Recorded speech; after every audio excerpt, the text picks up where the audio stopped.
आज मैं आपके साथ बीफ मायो गार्लिक रोल की रेसिपी शेयर कर रही हूँ।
हाफ कप दही का लें। दही के अंदर 2 चम्मच मायोनीज़ के ऐड करें, 1 चम्मच केचप का ऐड करें, हस्बे ज़ायका नमक, हस्बे ज़ायका काली मिर्च, हाफ चम्मच लहसुन का पेस्ट और 3 छोटी हरी मिर्चियों का पेस्ट, और आप इसको मिक्स कर लें, अच्छी तरीके से मिक्स कर लें। और आप मायो गार्लिक रोल के अंदर ये सॉस यूज़ कर सकते हैं।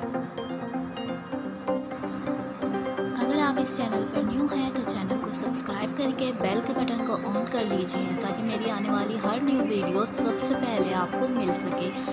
अगर ये वीडियो अच्छी लगी हो तो इसे लाइक कीजिए, शेयर कीजिए। आप किसी रेसिपी की फरमाइश करना चाहते हैं तो मुझे कमेंट बॉक्स में बताइए। फिर मिलती हूँ नेक्स्ट वीडियो में, तब तक के लिए मुझे दीजिए इजाज़त। Thanks for watching.